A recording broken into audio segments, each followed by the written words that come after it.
Hello everyone, welcome to webinar on MIDAS Gen for seismic analysis with special emphasis on masonry pushover analysis. My name is Nivedita from MIDAS IT.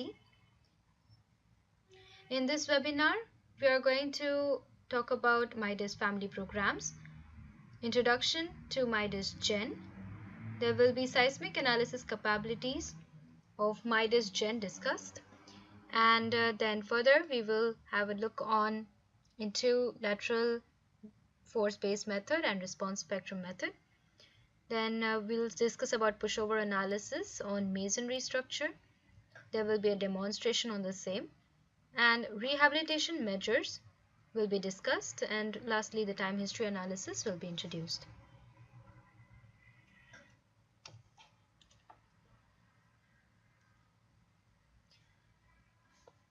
MIDAS as a company was established in 1989, and since then the program has been distributed in over more than 120 countries.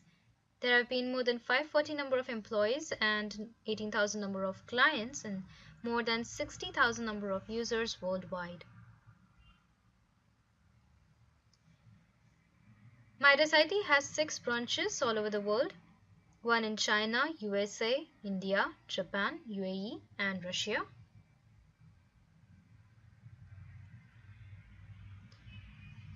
There are mainly 2 business areas of MIDAS.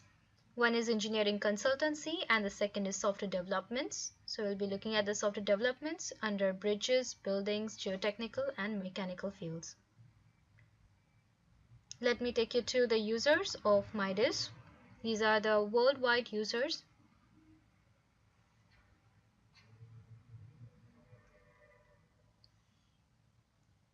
Talking about MIDAS family programs, firstly we'll start with the bridges. So in bridges we have MIDAS Civil, which is integrated solution system for bridge and civil structures.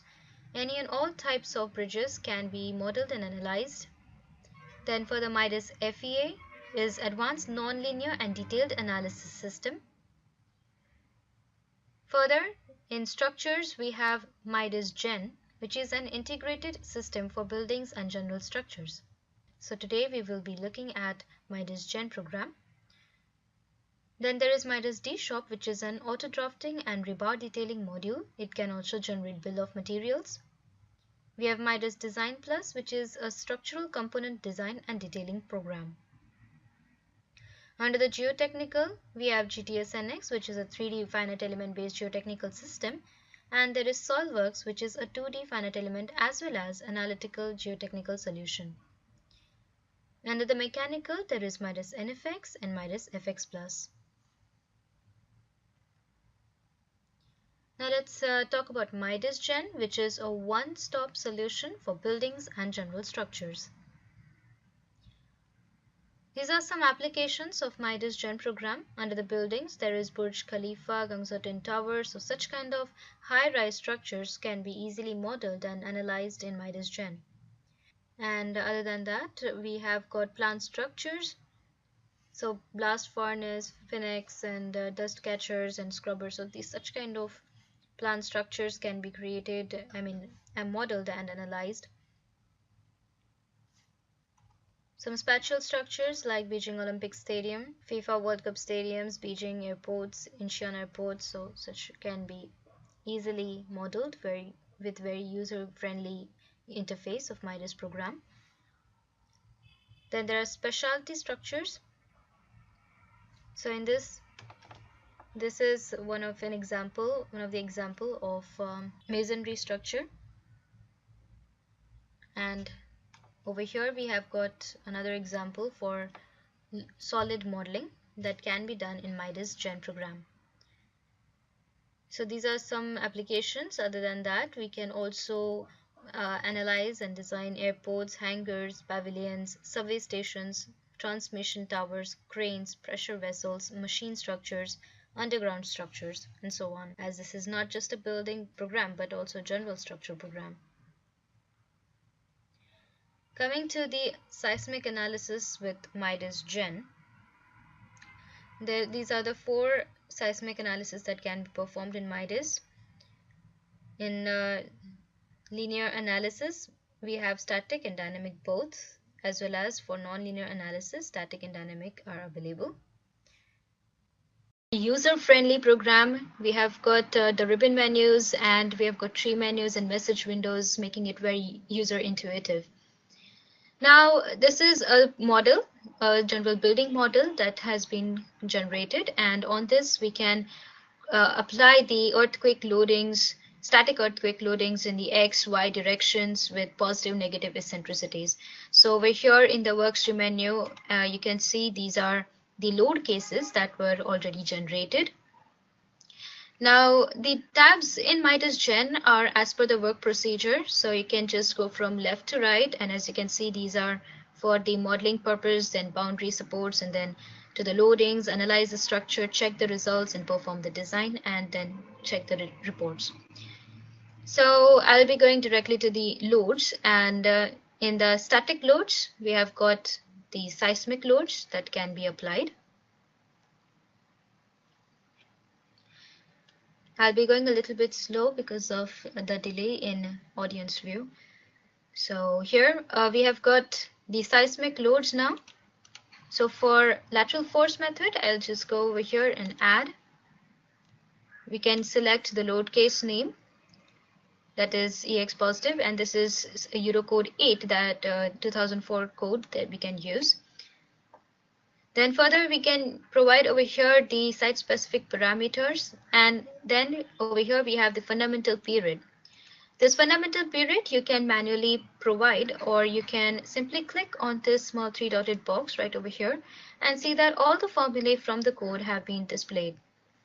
So these first three formulae can be can be readily used because the program can automatically find the height from the structure that has been created. And other than that, we need to provide the AC and the D values by ourselves over here for using the fourth and the fifth formula. So basically you can use any of these formulae as per your structure condition, and then you can go ahead, provide the scale factors for applying the loads to a particular direction. Like for example, for EXP, that is earthquake in X direction, can apply 1 factor for X direction and 0 for the Y. And further, we are also going to have positive eccentricity, so we can include the positive eccentricity over here. So that is it, and in Y direction anyway the scale factor is 0, so the eccentricities won't matter. Now even before performing the analysis, we can check the forces by clicking on this seismic load profile. As you can see over here, this is the story force graph. We have story shear graph and overturning moment graph as well. These are the values. You can see the story shear, base shear right over here. And the program is also capable of providing a calculation sheet. So this is how the values have been taken from the inputs that we have provided. And these are the calculated values which can be used further for your report generations.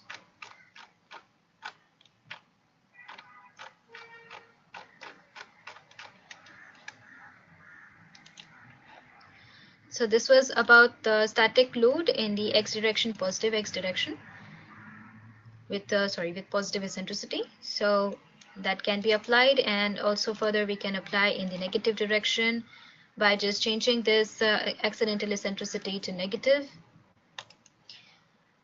As you can see over here, we can intuitively see how the program has applied the forces at the center of the diaphragm. And the Y direction, all I have to do is change the scale factors. This is positive, EYP positive, and EYN for negative eccentricity. So as you can see in the workstream menu, we can easily understand if the loads have been applied or not. And we can also check the values displayed onto the screen. I'll change this to kilonewton meter.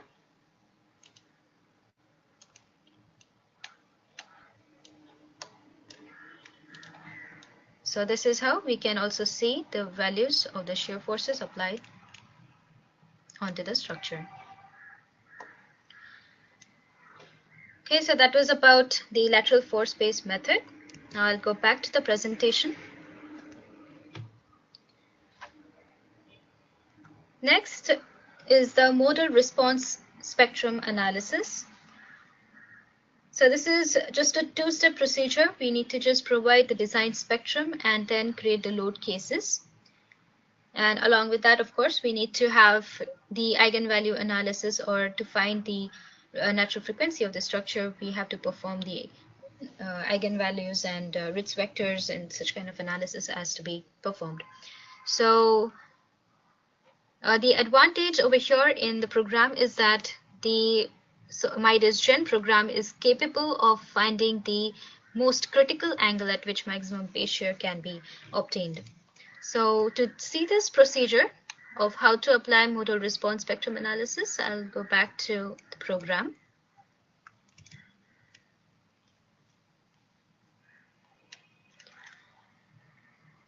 In the program, we can perform this dynamic loads, dynamic static linear dynamic analysis. So that is response spectrum function, firstly, that we have to define. So this is the first thing. We'll click on design spectrum and we can choose Eurocode 8 and the required parameters. So we are done with defining the design spectrum. So if you have your own values, then you can just input them from here itself. So this is Excel compatible, so you can just copy and paste your values over here. After we define the response spectrum function, we can go ahead, use the design spectrum function in the load cases. So here I can create one major response spectrum load case. So now to find the major angle, that means the most critical angle, without doing any iterations, the manual iterations are not required to be done to find the most critical angle at which maximum phase shear is obtained.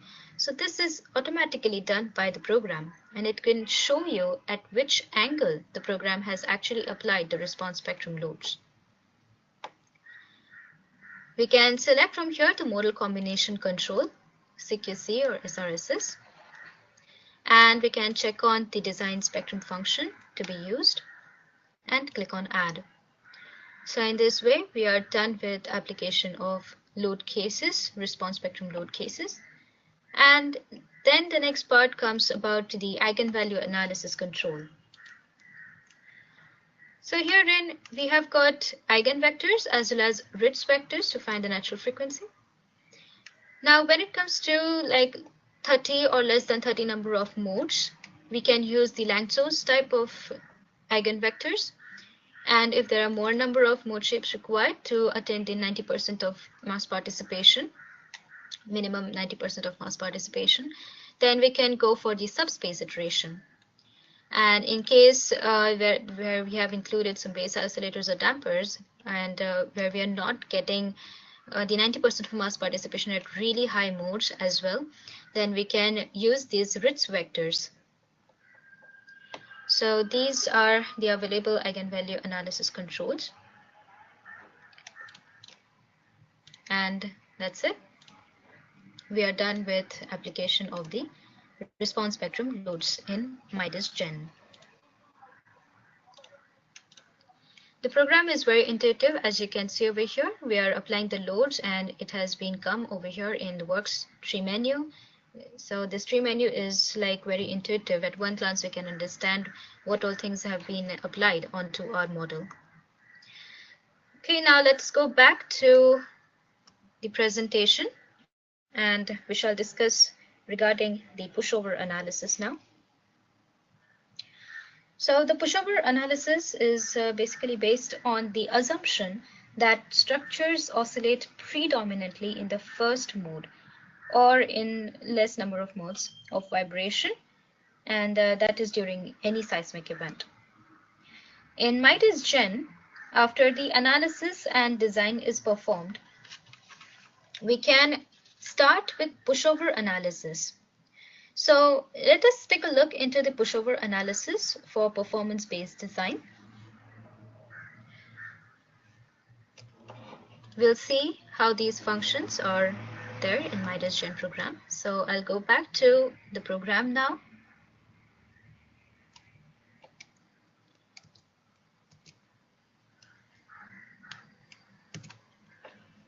So this is the masonry structure basically we have.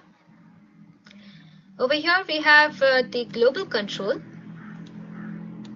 In the global control we can include the geometric nonlinearity, or we can just keep it none, not include the large displacements basically.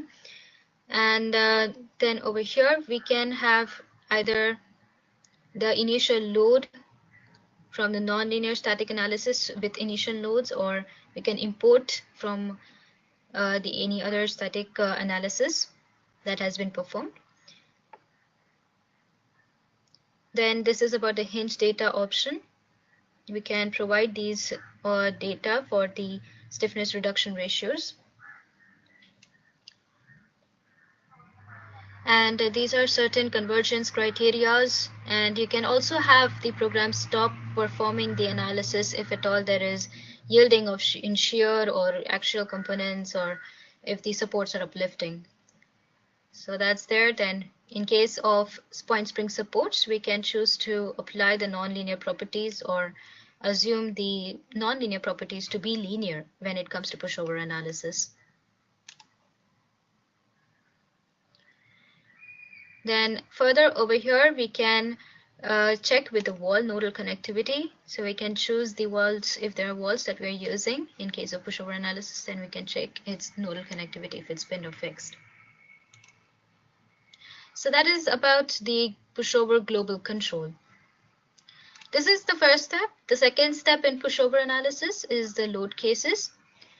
So in the load cases we have,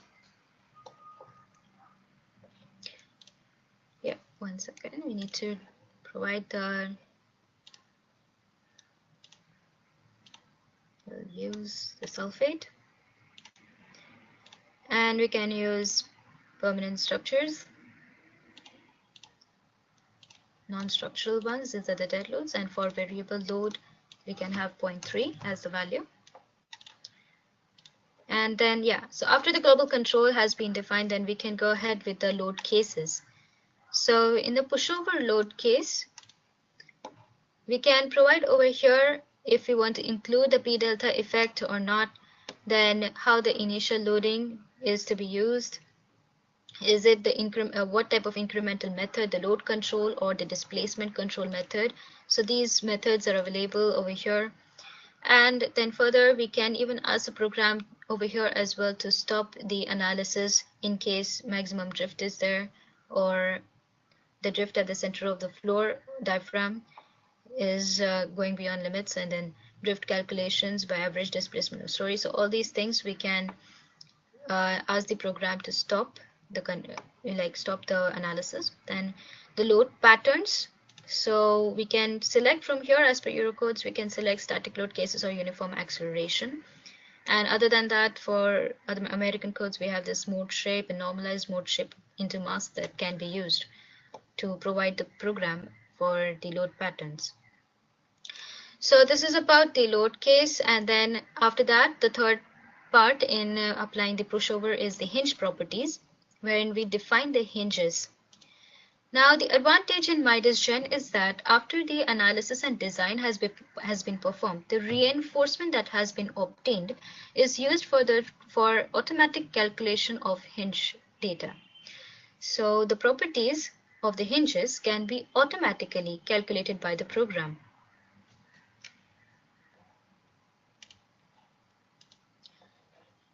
We do have auto calculation over here, as you can see. So this is just an example.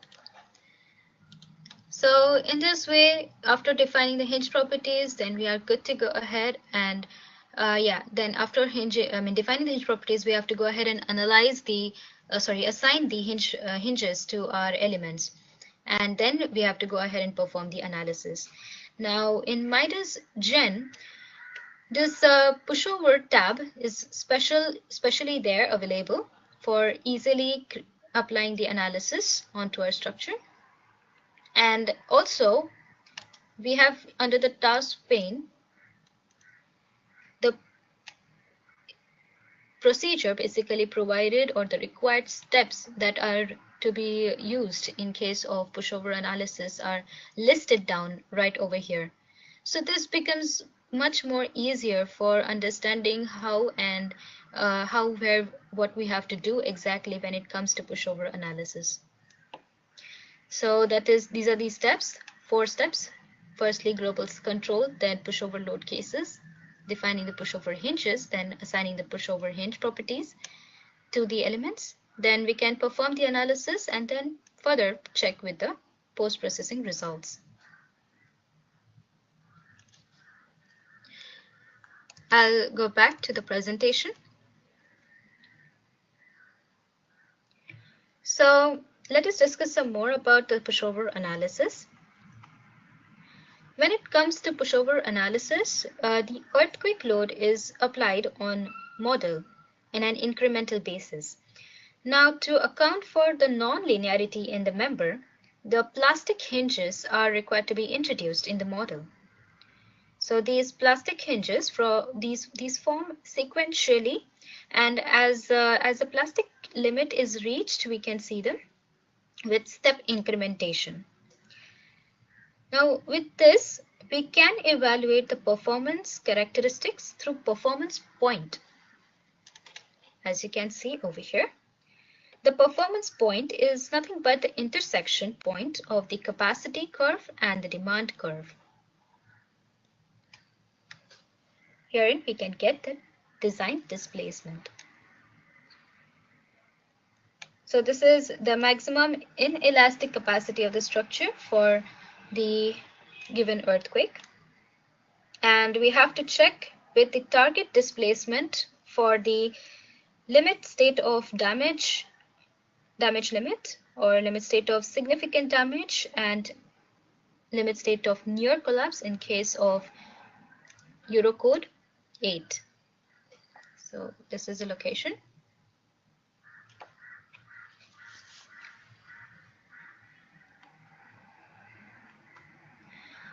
In this webinar, we shall discuss more regarding the pushover analysis for performance-based design of a masonry structure.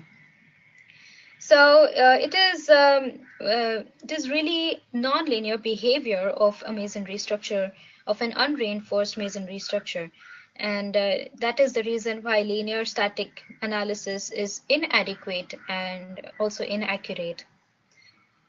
There are 2 methods for predicting the non-linear behavior. One is by using the accurate finite element meshed model, and the other is by using the equivalent frame method. So although meshed model gives accurate response and a cracking pattern, there is a requirement of high time cost, and you need a lot of computational skills, so which is not always available, or time is not always available with us. So we shall thus look into the equivalent frame model, which shows essential characteristics of perforated walls response and can evaluate the key design parameters of ultimate strength, maximum displacement, as well as failure modes.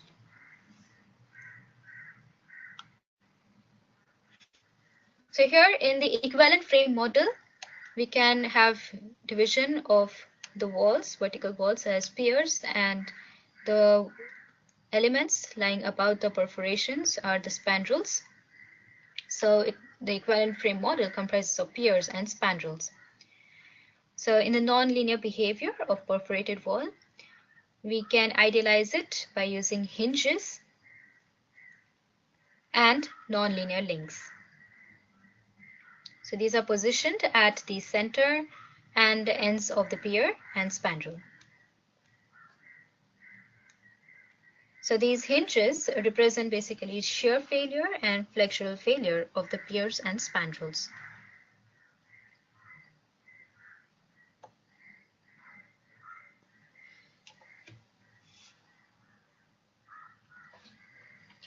Now in this webinar, we shall see the demonstration of pushover procedure on masonry structure. Here I have listed down the steps required. So first we have done that was pushover global control, then pushover load case, defining the hinge properties, assign hinge properties, then perform the pushover analysis, and then we can check with the pushover curve, and then we can go ahead check the pushover hinge status result.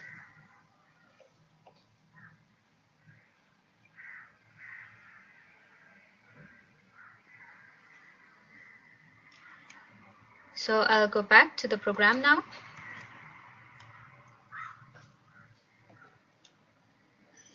So as you can see, I can use this task pane over here to define or to provide the steps necessary for the pushover analysis of masonry structure.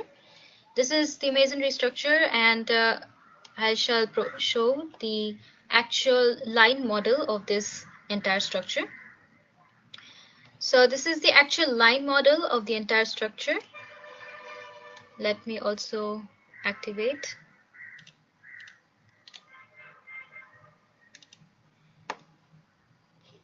the entire structure. Okay, so here we have the line model of the masonry structure. It's an equivalent frame structure. The section properties that have been assigned are according to the length and breadth of the masonry walls.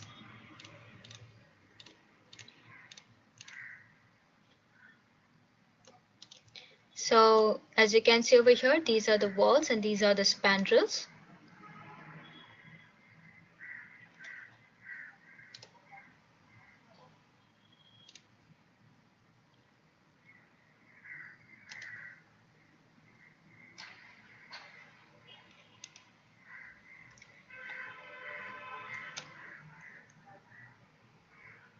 Okay, I'll just slow down a little bit.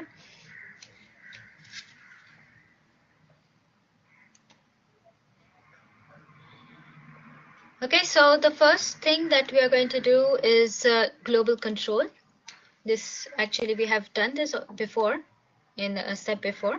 So I'll just repeat. What we did was we provided information of the initial loading that is to be applied onto the structure.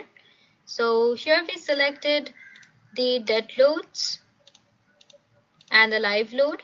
So the live load was reduced to 0.3, and then further we are going to be using the FEMA hinges for our masonry structure.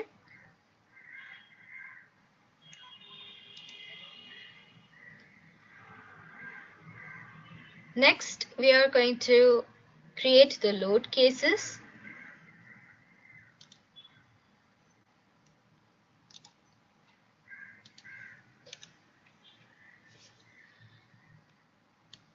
So over here we have got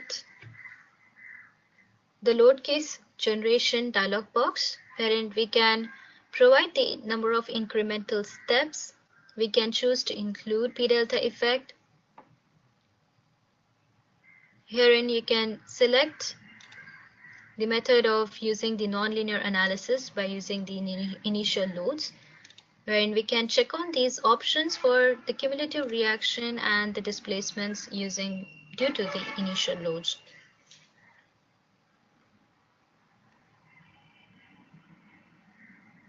We can use the load control method or the displacement method for incrementation. So we can either increase the loading or we can either increase the displacements. So it is better to use the displacements for a nonlinear curve. For bilinear or trilinear capacity curves, we can use the load control. And in case of FEMA or Eurocode hinges, we can go ahead and use the displacement control type of incremental method. Now, when it comes to displacement control, we can choose either the global translation or we can use the master nodes. Now, the disadvantage in global is that when it comes to certain elements, like we have got some cantilevers or some parapet walls which are having really high displacement, then those values will be taken over here, and those are not actually required because they will provide us with a very conservative result, which is not necessary, which will actually make make the analysis or the requirement of the analysis pretty useless. So it's better to use the master node. Now this master node, we can have this master node at the center of the diaphragm. Okay, so for having the master node at the center of the diaphragm, we can go ahead and create one. So firstly, let us see the center of the diaphragm. We can easily check the center of diaphragm from the display tool. So this is the center of the diaphragm for the top story.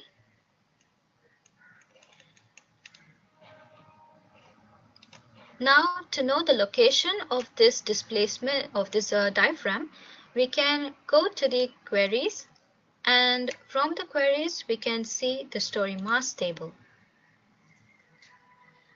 So in the story mass table, we can see the center of mass, the x and the y coordinate of that node to be created, the master node.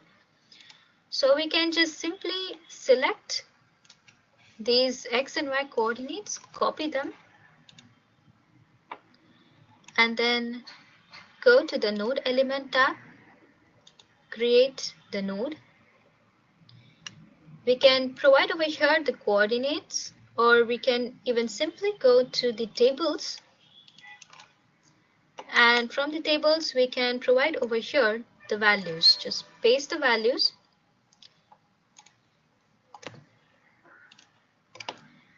So basically I had already created this node, but we can create later on as well, no problem.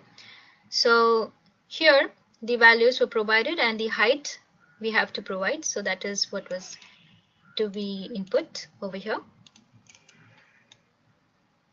After the node is created, I'll undisplay the diaphragm. Okay, so this node has been created at the center of the diaphragm, and now we can use this node for the definition of load cases.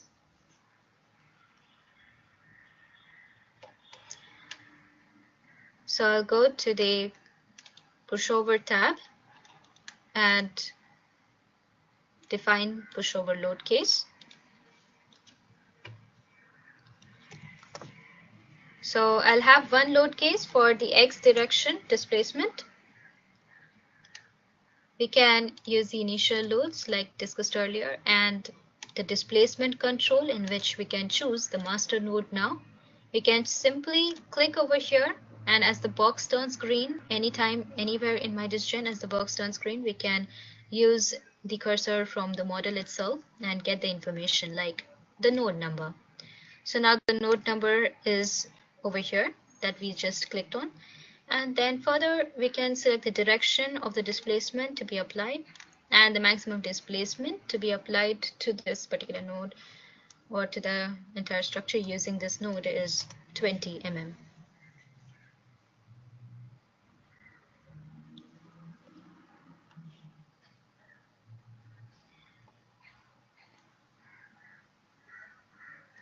After this, we will just uncheck over here for stopping condition. There's as such, we know it's not going to actually have any height drifts, then we can just uncheck that. Then further we can choose the load pattern. So this is just the pattern in which the displacement is going to be applied in. So we can either choose the static load case or the uniform acceleration as per the Eurocode. So I'm choosing over here the static load case, which will be the EQX. That means the earthquake lateral force space method, earthquake applied in positive x direction. So that is what has been applied with a scale factor of 1.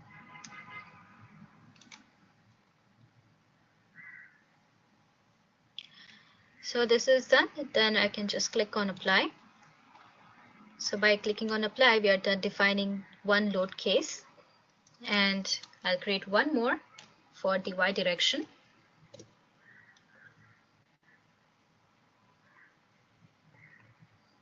Everything will be the same, yeah, except over here the direction of displacement is dy, and the load case to be selected is EQY.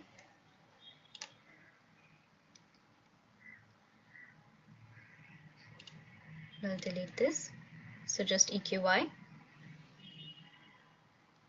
and OK. So we are done with having two load cases, one for the x and y direction. We can have several load cases according to the loads, lateral force method based loads that we have applied onto the structure.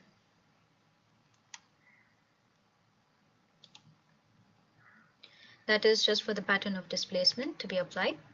After we are done with the load cases, then we go ahead to the hinge properties. Here we can define the pushover hinge properties. We can provide the name over here. Firstly, for the piers of our equivalent frame that we have created. And then further, as these are made up of equivalent beams columns, we can select the element type as beam column, and then from here we can choose the masonry. So masonry option is available for pushover masonry analysis.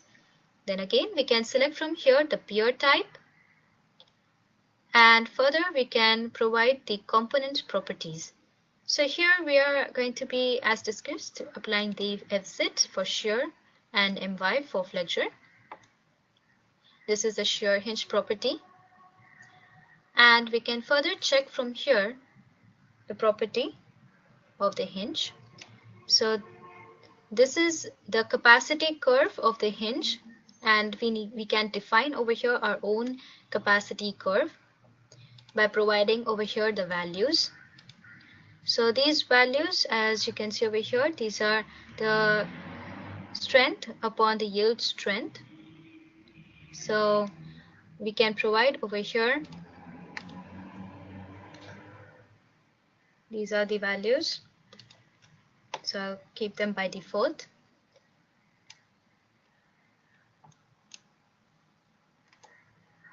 So we can notice over here, this is the yield strength, the B point, then the C point is right over here, and the D point, this is a description for the D point, and then we have the E point. So we need to know about this B, C, so that when we are checking the hinge status, we can understand where exactly the displacement is coming at what is the hinge status beyond the yield point, or it's below the yield point. So after this is done, for the shear, we can also have a look at how the program provides the property calculations. So this is for the hinge property calculations for the existing structure, and we can also see over here the flexural resistance.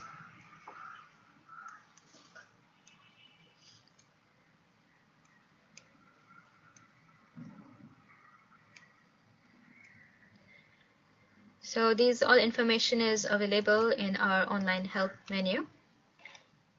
We can readily refer to it at any point of time. So I'll go ahead now and define the flexural hinge property. So in the flexural hinge property, I'll keep this as 6, and 0.9. We can intuitively see how the curve is being formed, the capacity curve. After we define the hinge properties, we need to also provide the masonry property information. This is an existing building, so the compressive strength, so this one is 2.67 for this structure, and 0.6063 Newton per mm square. So basically this compressive strength is for the mortar between the adjacent bricks, and we have the shear strength of the mortar itself, that is between the top and bottom bricks. So between two top and bottom bricks, this will be the shear strength. And over here, this is the vertical stress distribution coefficient, K. So we shall keep this as 0.85 itself and click on OK. So this was for the pier. Click on apply. Next, for the spandrels now, just select the spandrel type, and then further with the properties, if you want to modify these at all, the flexural properties as well, we can still modify that.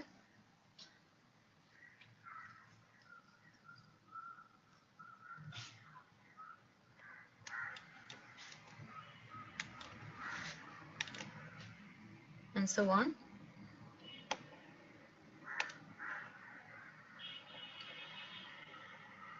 Okay, so that is about the properties. Now masonry properties over here, that is about the mortar. So this again 2.67, and for the shear strength in the absence of vertical loads would be 0.063 again, and this is the HP value, which is 100,000 Newton. This is for flexural resistance calculation. So here we are done with the definition of the hinges. The next part is assigning the hinge properties. So over here in the worksheet menu itself, we can see these are the hinges that we had defined, and all we need to do now is to assign them. So for that purpose, for the piers, I can select all the vertical line elements. To select all the vertical line elements at once, we can just simply change this selection filter by direction to only Z direction, so that when we say select all, then only the vertical elements are getting selected. And then just by drag and drop, the hinge property has been assigned. These are for the walls. Now for the spandrels, I can change this selection filter to XY, so that if I'm making selections, only the spandrels or the horizontal elements are getting selected.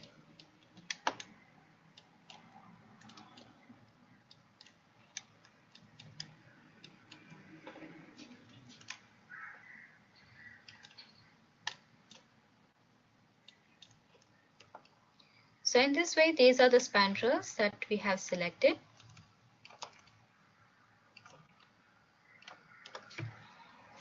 And then just simply drag and drop to assign the spandrel hinge properties.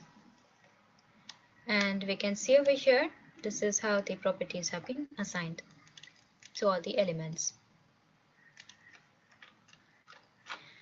So these are the steps that we are done performing. And now the last thing that we need to do is perform the analysis. So as I had made some changes in creating the nodes, I'll firstly perform linear analysis.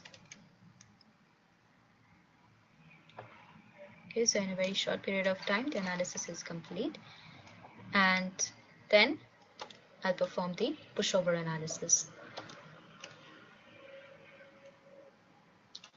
So again, in 0.45 seconds, the pushover analysis has been performed. And now we can go ahead and check the results. So that is the important results that we need to check is the hinge status result and the pushover curve. So I'll be showing the hinge status result over here. We can select over here the load case name, and we can see the status of yielding. And also we can check over here, as we have provided Fz and My as a property of hinges. We can check the result for dz, that is displacement in z direction. That's what a program can provide. And we can see the legend. We can also see the deformation of the structure. So for step 1, no hinges have been formed, the plastic limit has not been reached. So we can further go on increasing, sorry, this is for the status of yielding. Yeah, sorry. Yes, so this is the status for FEMA yielding because we had applied FEMA hinges. So the step 1, there is no yielding. We have linear behavior of the hinges, and then further we can just go on increasing the steps. And as you can see, the light blue color of hinges, so I'll just take to the hidden view. So these are the locations of the spandrels. So basically we can see that the spandrels are going beyond the linear limit. It's in the plastic zone. The B and C that we had seen earlier in the capacity curve that had been defined. And we can just go on increasing the steps and check if any further yielding has been taking place in the piers. So as you can see, the yielding is forming in the spandrels only. That is for the X direction. For the Y direction also we can check.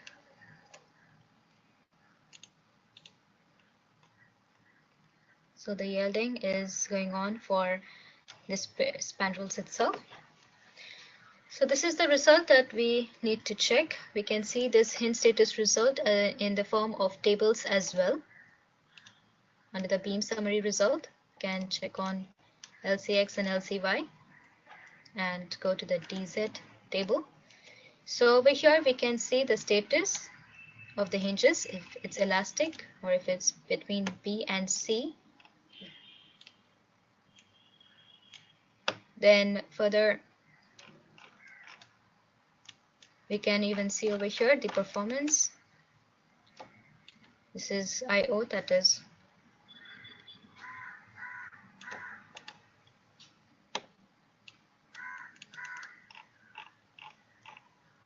immediate occupancy level.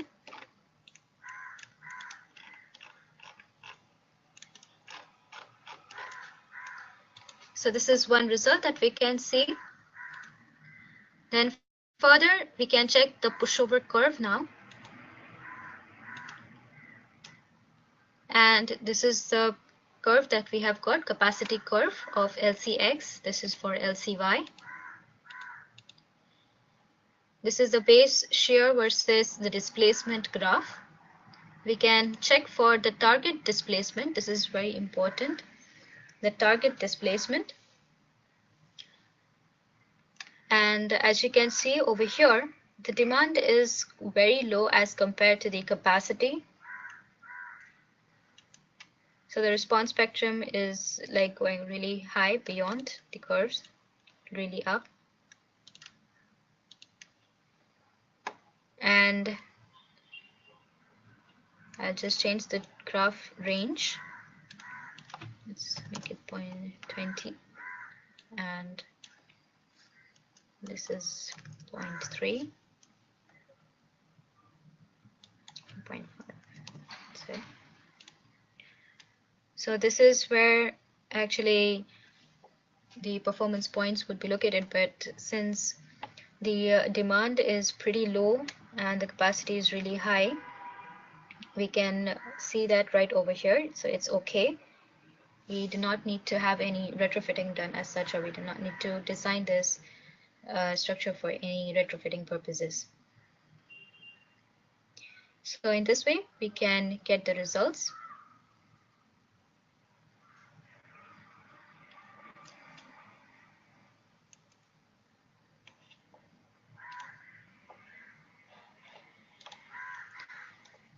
So I'll go back now to the presentation. These are the hinge properties and hinge properties for the spandrel formulae for axial resistance, shear, and flexural resistance. Now, after we check the hinge status, and if at all the hinge status is yielding, then we can check, or we can see if the rehabilitation can be provided. So we need to then decide on what type of rehabilitation is to be done. So if the hinges are approaching the damage limit or significant damage limit, then we can decide to go either for local modification like jacketing. Then there is another method like lessening of irregularities. So if your structure is highly irregular, then you can reduce that. Then further, we can have global stiffening by bracing the shear walls. This is just an example. Then we have got mass reduction, that can be done by reducing the loads. And we can also perform seismic isolation. So isolators can be applied. And in case the hinges are near collapse, then there is no point of rehabilitation or rehabilitating the structure. The building is then required to be abandoned in that case. So that was about the rehabilitation strategies that can be performed after we know the hinge status of the structure. Using MIDAS Gen, we can perform the pushover analysis on masonry structures and then decide on to the rehabilitation strategies if required. Lastly, I would like to talk about the inelastic time history analysis, which is the fourth type of seismic analysis. So this can be performed in MIDAS Gen, and the advantage over here is that there is a huge database of earthquakes to define, of major earthquakes to define the time history functions. And you can by yourself also provide the time history functions. We can provide ground accelerations, or we can have time varying static loads. So such kind of options are available. Then here we can define the non-linearity just like we did in pushover by introducing hinges. And then the hinges can be applied to piers as shown over here for a bridge. We can also have a complete inelastic property applied to the elements.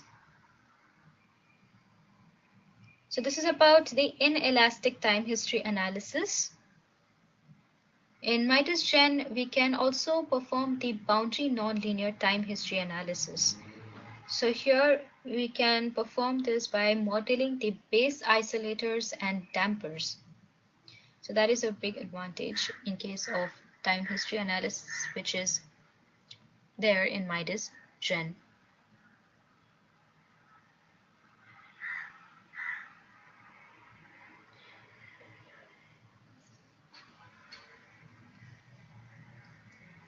So that is it about all the functions in MIDAS program. I'd like to go to MIDAS Gen and show where our time history functions can be applied. So in the loadings, dynamic loads, over here we have got the time history analysis data, wherein we can simply provide the load cases, time history functions, and then further with any ground accelerations at all. In case of applying the isolators,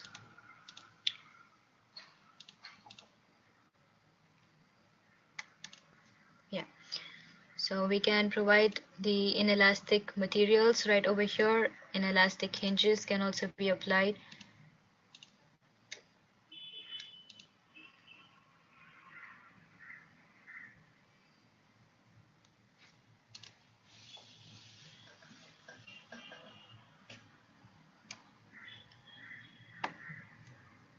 So I'll go back to the presentation now. So this is it about all types of seismic analysis that can be performed in MIDAS Gen. Thank you very much for attending the webinar. If you have got any questions,